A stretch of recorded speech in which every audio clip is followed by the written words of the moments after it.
दुनिया में एक तंजीम मशहूर है आरएसएस के नाम से, तकरीबन पूरी दुनिया में। आप इस चीज को सुन ले और मेरी इस बात को कोई सियासत से न जोड़े। मैं आपको एक हकीकी बात बताना चाहता हूं। इन्हीं के पेज से, इन्हीं के लिखने वाले, इन्हीं का तारुफ कराने वालों ने कहा कि दुनिया की सबसे लार्जेस्ट तंजीम का नाम है ये, दुनिया की सबसे बड़ी तंजीम है जिसके 1 करोड़ कार सेवक हैं एट ए टाइम। और इनके बानी ने, इनके फाउंडर ने, या फिर इनका जो सरचालक हो, उसने कहा है कि किसी भी टाइम पर अगर हिंदुस्तान को जरूरत पड़े तो 3 दिन के अंदर 3 लाख फौज को मैं उतार सकता हूं। जबकि इंडियन गवर्नमेंट के पास भी इतनी ताकत नहीं कि एट ए टाइम इतनी जल्दी में वो इतनी भारी नफरी को उतार सके। इतनी पावरफुल तंजीम। और उनके एक साहब हैं, वो लिखते हैं कि हिंदुस्तानी जितने भी गवर्नमेंट डिपार्टमेंट हैं, चाहे वो पुलिस डिपार्टमेंट हो, अदालत का हो, शिक्षा का हो, तालीम का, या फिर जो भी गवर्नमेंट डिपार्टमेंट हैं आईएएस से लेकर नीचे तबके तक, उनमें से 80% डिपार्टमेंट ऐसे हैं जिसमें हमारे लोग हैं। उन्होंने दावा किया है, ठीक है, 80% डिपार्टमेंट में हमारे लोग बैठे हुए हैं। और एक मसला ये है, एक साहब ने उनका ही इंट्रोडक्शन कराते हुए लिखा है कि हिंदुस्तानी पार्लियामेंट के अंदर हमारा हाल तो है, एक एमपी मुसलमान जीत के जाता है तो कितने तबले बजते हैं। और वो ऐलान कर रहे हैं कि 300 एमपी हमारे हैं, 300 एमपी हिंदुस्तानी पार्लियामेंट में हमारे हैं। और पूरे हिंदुस्तान की स्टेट्स में से जो एमएलएज हैं उसमें 1000 के करीब एमएलए हमारे हैं। और तकरीबन 87,000 कुछ शाखाएं हैं। ये मैं इंट्रोडक्शन मैं अपनी जानिब से नहीं करवा रहा हूं, मैं सिर्फ एक चीज बताना चाहता हूं। 19 कंट्रीज में हमारी तंजीम काम कर रही है, उनकी तंजीम। मैं ये सारी चीजें पढ़ करके, पहले मुझे इतनी सारी चीजें मालूम नहीं थी, बहरहाल तहकीक पर पता चला कि इतनी बड़ी तंजीम है, इतनी बड़ी कि जो हिंदुस्तानी गवर्नमेंट को भी कर्जा दे सकती है फाइनेंशियल कंडीशन के एतबार से। इतनी बड़ी तंजीम है और जिसकी बुनियाद ही रखी गई है मुसलमानों के खात्मे के लिए, कि मुसलमान उनके लिए सबसे बड़ा ब्रेकर है, एक रुकावट है। उन्हें मनुस्मृति का कानून लाना है जिसमें सिर्फ और सिर्फ ब्राह्मण जात के लोग ही हुकूमत करेंगे, बाकी किसी को इख्तियार नहीं। हुकूमत करने का भी इख्तियार नहीं, वोट देने का भी इख्तियार नहीं, मनुस्मृति के कानून में। उस कानून को लाने के लिए जो रुकावटें हैं वो मुसलमान है और हिंदुस्तान का संविधान है। ये खत्म करने के लिए मैं ये सोचता रहा कि इतनी बड़ी तंजीम है और वो भी जगह जगह अपने बंदों को ट्रेन कर रही है, लाठियां सिखाए, बंदूक सिखाए और पुलिस की वर्दी में लोगों को राइट्स करने के लिए भेज दे। इतना सब पावर। अब मुकाबिल में मैंने देखा कि हमारी तादाद कितनी है हिंदुस्तान के एतबार से, हमारी तादाद कितनी है। मैंने कल ही ये देखा कि एक सर्वे के मुताबिक 40% इंडियन पॉपुलेशन में हमारा हिस्सा है, पॉइंट कुछ होगा, जो कुल मिलाकर के 20 करोड़ होता है। ये हिंदुस्तानी सर्वे के मुताबिक मैं बात कर रहा हूं। वो 25 हैं कि 30 हैं वो हमारे दिमाग में है, बाकी इनकी तादाद के एतबार से 20 करोड़ आबादी है। चले मैं मान लेता हूं 20 करोड़ की आबादी है हिंदुस्तान। टोटल आबादी 133 करोड़, जो 2017 और 18 की बात मैं बता रहा हूं सर्वे में। 130 करोड़ समझ लें, उसमें से हम कितने हैं? 20 करोड़। 20 करोड़ की आबादी है पूरे हिंदुस्तानी मुसलमानों की। अब अगर मैं देखूं 20 करोड़ में से तकरीबन 10 करोड़ तो औरतें ही होंगी ना, 10 करोड़ औरतें ही होंगी, क्योंकि फिर भी औरतें तादाद में मर्दों से ज्यादा हैं। लेकिन अगर बराबर भी समझ ले तो 10 करोड़ औरतें निकल गई, बच्चे कितने? 10 करोड़। अब बाकी जो 10 करोड़ हैं इसमें बच्चे और बूढ़े निकालेंगे तो कम से कम 3 करोड़ निकल जाएंगे। जो छोटे बच्चे हैं और बूढ़े हैं बच गए 7 करोड़। 7 करोड़ में से भी मैं समझता हूं जो बेचारे कुछ भी पढ़े लिखे नहीं हैं, जाहिल तबके के, उनकी तादाद ज्यादा है। फिर भी मैं अगर 2 करोड़ उनको माइनस करता हूं तो एक्टिव मुसलमान सिर्फ 5 करोड़ है। कितने? 5 करोड़ हैं एक्टिव मुसलमान, 5 करोड़, और मुकाबिल में 130 करोड़, यानी 130 करोड़ नहीं, चले 20 उसमें निकाले, 110 करोड़। पूरे हिंदुस्तान की आबादी एक तरफ 110 करोड़ है, और तुम कितनी तादाद में हो एक्टिव लोग? 5 करोड़। 5 करोड़। क्या तुम्हें इन्होंने मार के गाजर मूली की तरह खत्म कर दिया? क्या तुम्हें सब यानी फना करके जमीन बोस कर दिया? नहीं कर सके ना।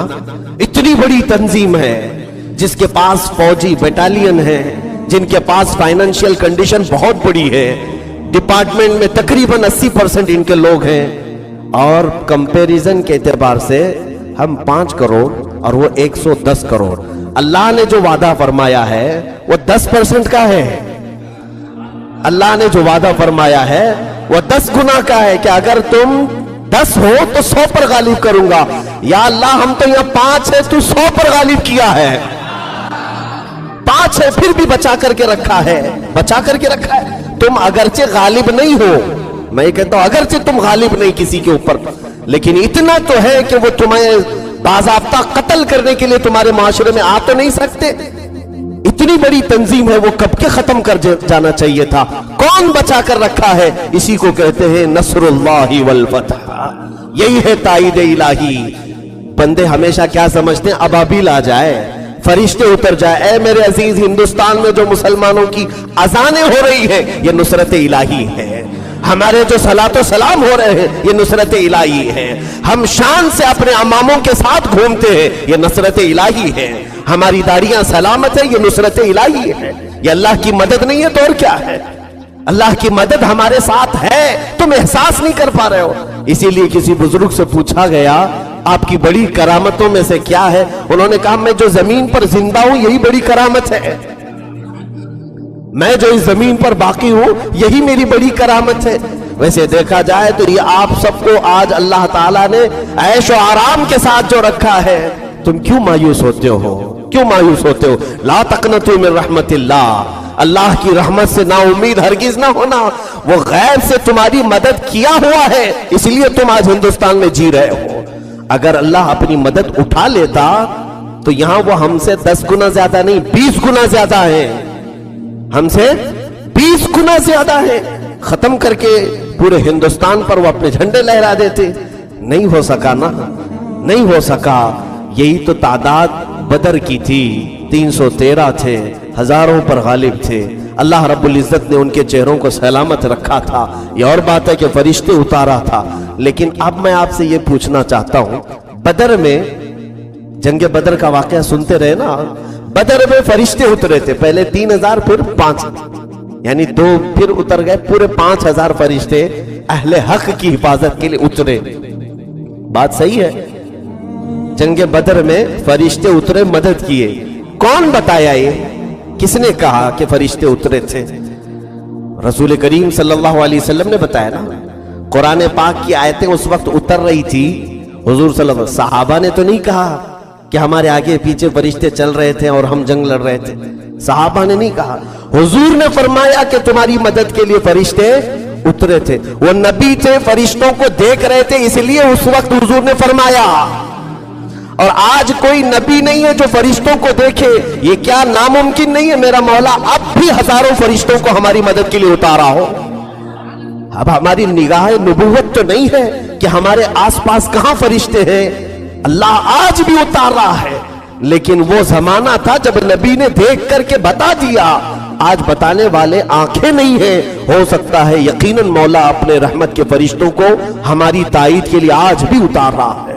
अगर फरिश्ते हमारे साथ ना होते, हर रास्ते पर हमारी लाशें होती, हर रास्ते पर ये कत्ल, क्योंकि आग भड़की हुई है इनके अंदर, दुश्मनी की, नफरत के शोले भड़के हुए हैं। आपने देखा ऐसे कि इनको बच्चों पर रहम नहीं आता, हमला औरतों पर रहम नहीं आता, कि बेदरेक जब कत्ल कर सकते हैं हैवानियत के साथ, तो फिर जहां पाए ये कत्ल कर देते। मैं तो यही मेरे मौला की जात से यकीन रखता हूं جب ہم تنہا ہوتے ہیں ہمارے ساتھ مولا فرشتوں کو آگے پیچھے رکھتا ہے. ہمیں اگرچہ نہیں نظر آتے لیکن دشمنوں کو ہم اکیلے ہی فوج کے برابر نظر آتے ہیں. ہم اکیلے ہی دشمنوں کو فوج کے برابر نظر آتے ہیں جس بنیاد پر وہ ہمیں ہاتھ لگانے سے دور ہے. میرے عزیزوں نا امید مت جیو، اللہ کی مدد آج بھی تمہارے ساتھ ہے. ہاں یہ اور بات ہے کہ ظاہری مدد جو تھی، جو دیکھنے کو ملتی تھی، ابابیل کا اتر جانا، آگ کا ٹھنڈا ہو جانا اور اس کے علاوہ زہریلے جانوروں کا وفادار بن جانا، یہ ظاہری مدد کب آئے گی؟ جب تم اپنے اندر اخلاق نبوت کو داخل کر لو، جب تم صحابہ تابعین کے اخلاق میں ڈھل جاؤ تو پھر دیکھنا کہ وہ نصرت الہی جو اتر رہی ہے وہ نظر بھی آئے گی. وہ اللہ رب العزت اپنے ایمان والے بندوں کو اس طرح لاوارث نہیں چھوڑے گا، کبھی نہیں چھوڑے گا. آج ہمارے ساتھ اللہ کی مدد ہے، اس لیے میرے عزیزو ہزار گناہ کے باوجود بھی ہمارے گھر سلامت ہیں، ہماری مسجدیں سلامت ہیں، ہماری خانقاہیں سلامت ہیں. کیا ہندوستان سے قرآن کی تعلیم ختم ہو گئی؟ کیا ہندوستان سے اذانیں ختم ہو گئی؟ کیا ہندوستان میں عربی بولنا یا عربی سکھانے کا رواج ختم ہو گیا؟ مدارس اسلامیہ لٹ گئے پورے؟ اب بھی باقی ہیں کہ نہیں باقی؟ یہ سب جو آج بھی باقی ہیں، یوں سمجھ لو ہزار آندھیوں میں بھی مولا جھوپڑیوں کو سلامت رکھا ہوا ہے. ہم غریبوں کی جھوپڑیوں کو سلامت رکھا ہے. اس طرف سے کفر کی آندھی، ایک طرف سے شرک کی آندھی، ایک طرف سے فرعون کی آندھی، یہ آندھیاں چل رہی ہیں لیکن مولا ہمارے میناروں کو بھی بچا کر رکھا ہے. کون بچایا ہے؟ کیا تمہاری طاقت ہے؟ ہماری تو حال یہ ہے میرے عزیزو، بغل والا لٹ رہا ہو تو ہم اپنی نیند قربان کرنا نہیں چاہتے. صبح کے بعد دیکھا جائے گا کہ کیا ہو رہا ہے. ہم تو اپنی نیند میں اتنے مست ہیں. آج تک میں آپ کو بتا دوں کہ اپنی جائیدادوں کی ہم حفاظت نہیں کر سکے، ہم اپنی پراپرٹی کی حفاظت نہیں کر سکے. ہندوستان کی اگر آپ تاریخ پڑھیں یا آج بھی رپورٹ دیکھ لیں، ہندوستان کی پراپرٹی میں ریلوے کے بعد اگر سب سے زیادہ پراپرٹی کسی کی ہے تو وہ وقف بورڈ کی، مسلمانوں کے وقف کی ہے.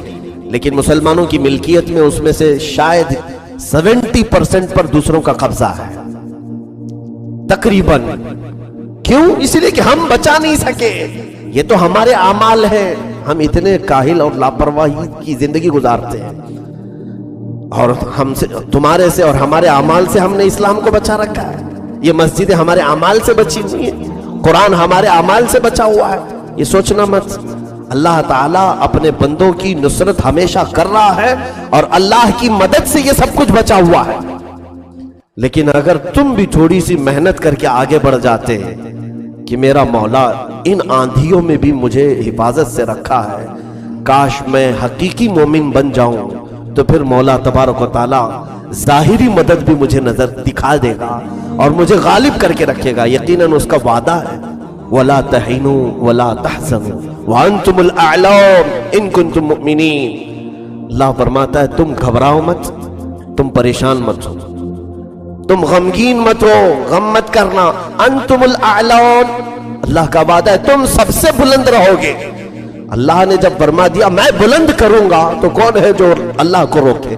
اہل حق تھوڑی سی تعداد میں ہی کیوں نہ ہو، لیکن بھاری بھرکم فوج پر بھی اللہ اپنے ایمان والوں کو غالب کر کے رکھتا ہے. اور اگر جنگ کی نوبت نہ بھی آئے تو اللہ ہمارا رعب دوسروں کے دلوں پر ڈال کر رکھتا ہے. یہ نصرت نہیں ہے تو اور کیا ہے؟ یہ مدد نہیں ہے تو اور کیا ہے؟ طارق بن زیاد 21 سال کے نوجوان ہیں، 12,000 کا لشکر لے کر اسپین میں اترے ہیں، یورپ کی سرزمین پر اترے ہیں. اور جب وہاں پر پہنچے تو راجہ راڈرک نام سے جو عیسائی مقابل میں آیا تھا 1 لاکھ کی فوج لے کر آ گیا. کہاں 12,000 اور کہاں 1 لاکھ کی تعداد فوج. طارق بن زیاد کے دل میں ذرا برابر خوف نہیں آیا. کیوں جانتے ہیں آپ؟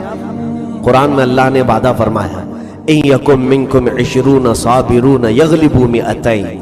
اگر تم میں سے 20 صبر کرنے والے میدان میں کھڑے ہو جائیں، اللہ فرماتا ہے میں 200 پر تمہیں غالب کر کے رکھوں گا.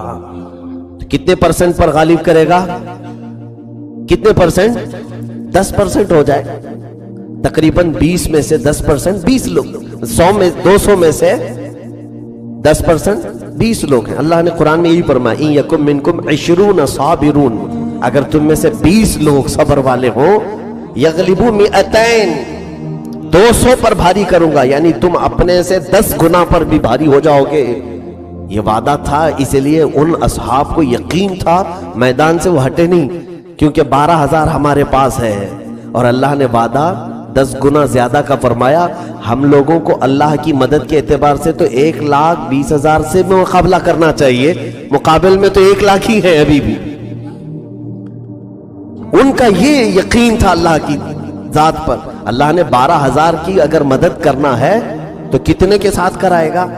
1,20,000، 10 گنا زیادہ سے کرائے گا، جبکہ سامنے 1 لاکھ ہے. ہم تو تھوڑی سی تعداد سے ڈرے ہوئے ہیں، تھوڑی سی تعداد سے گھبرائے ہوئے ہیں. میرے عزیزو، اللہ کی مدد آج بھی تمہارے ساتھ ہو. سلطان صلاح الدین ایوبی ایک نہیں بہت ساری جنگیں آپ نے لڑی. فاتح بیت المقدس، جنہوں نے بیت المقدس کو آزاد کیا اور ظالموں کے پنجوں سے اسے چھڑایا تھا. 1 2 نہیں، 10 جنگیں آپ نے لڑی. لیکن ہر جنگ کی تاریخ نکالو، صلاح الدین ایوبی کے پاس کبھی 10,000 کی فوج ہے، کبھی 6,000 کی، کبھی 12,000، اس سے زیادہ کی نہیں ملتی. اور ایک وقت تو ایسا بھی آیا ہے کہ صلاح الدین ایوبی کی ایک فوج نے صلیبی عیسائیوں سے جو مقابلہ کیا، 4 لاکھ کی فوج کے ساتھ مقابلہ کیا. تاریخ گواہ ہے اس کی. یہ میں نہیں کہہ رہا ہوں میرے عزیزو، یہ عیسائیوں نے خود لکھا ہے اپنی کتابوں میں. انگریز تاریخ دانوں نے خود لکھا ہے کہ صلاح الدین ایوبی نے 4 لاکھ فوج کے ساتھ چھوٹی سی ایک ٹکڑی کو لے کر کے مقابلہ کر لیا. کون سا یقین تھا ان کے اندر؟ اللہ رب العزت کی ذات پر وہ کامل ایقان تھا.